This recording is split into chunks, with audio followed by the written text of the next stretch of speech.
semuanya, kami dari kelompok 3. Nah, pada kesempatan kali ini kami akan membahas tentang taksonomi pendidikan dan teori belajar behaviorisme. Apa sih itu taksonomi? Jadi secara etimologi, taksonomi berasal dari kata Yunani yang artinya taksis dan nomus. Taksis berarti peraturan dan nomus berarti hukum atau aturan. Jadi secara etimologi, taksonomi dapat diartikan sebagai aturan yang mengatur sesuatu. Nah, apa sih itu taksonomi pendidikan? Taksonomi pendidikan sendiri adalah mengelompokkan satu set aspek, komponen, kompetensi, dan keterampilan pada tingkat hierarki tertentu. Untuk penjelasan lebih lanjut, saya sampaikan kepada rekan saya. Nah, yang selanjutnya ini ada taksonomi Bloom, yaitu taksonomi yang merujuk atau taksonomi yang bertujuan kepada pendidikan. Nah, pertama kali ini dikenalkan oleh Benjamin Samuel Bloom pada tahun 1956. Nah, pada tujuan pendidikan ini dibagi beberapa ranah atau secara domainnya, atau bisa kita sebut itu adalah ranah kawasannya, dan secara isinya itu dibagi secara hierarkinya. Yang pertama ada ranah kognitif, dan yang kedua ranah aptif, dan yang ketiga psikomotorik. Nah, yang pertama ini ranah kognitif ini berhubungan dengan pengetahuan kita, cara pikir kita, di mana mulai dari sederhana hingga kita berpikir secara kompleks atau tinggi. Dan ini dimulai dari cara kita mengingat, memahami, dan kita bisa memahami suatu situasi yang ada di kelas. Nah, yang kedua adalah ranah aktif. Ini merujuk pada sikap, nilai, dan toleransi, di mana kita bisa menerima sikap orang lain ataupun sahabat-sahabat kita, teman-teman kita, dan kita juga mampu mengenalkan ataupun sikap toleransi kita kepada orang lain tersebut. Sedangkan sikap psikomotorik ini adalah sikap yang dimana secara fisik dan motorik. Nah, motorik ini dimana sih kita bisa menghubungkan dengan fisik? Pertama, secara fisik ini kita jadi bisa mengetik, contohnya mengetik, kita bisa memainkan alat musik, dan kita juga bisa mengoperasikan mesin yang ada dalam ranah tersebut.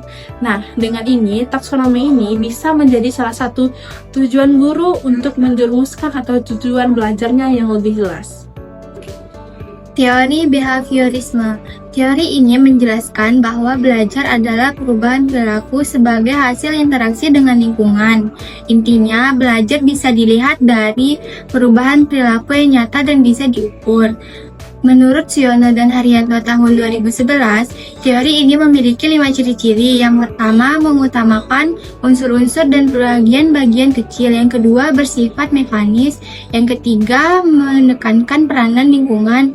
Dan yang keempat, mementingkan pembentukan respon. Yang kelima, mementingkan latihan dan pembiasaan. Dalam ruang lingkup akademik, ada beberapa prinsip yang harus kita ketahui. Yang pertama, teori ini berpendapat bahwa yang dikatakan belajar adalah perubahan perilaku. Disebut telah belajar apabila sudah menunjukkan perubahan perilaku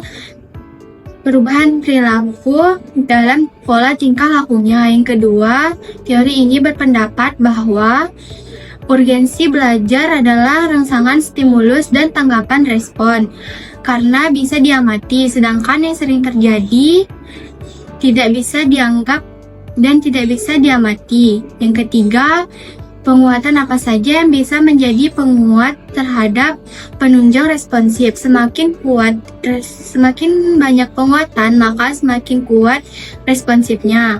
Ada juga prinsip penguatan, yaitu hadiah atau konsekuensi untuk memperkuat perilaku yang diinginkan.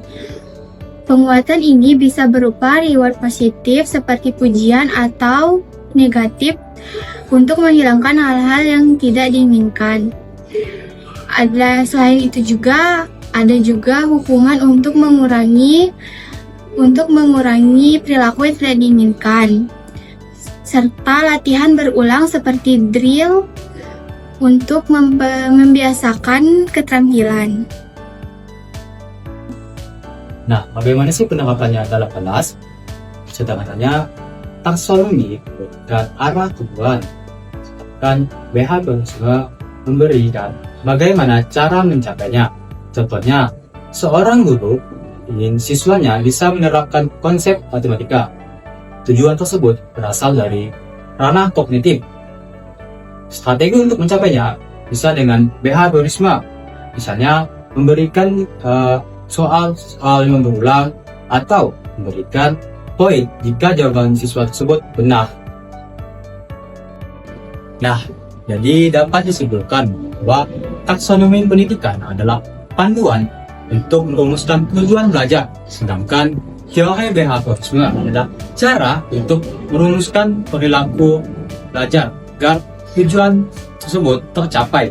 Nah, kedua hal tersebut saling melengkapi sehingga tujuan dan terstruktur bisa dicapai lebih efektif jika menggunakan strategi yang tepat.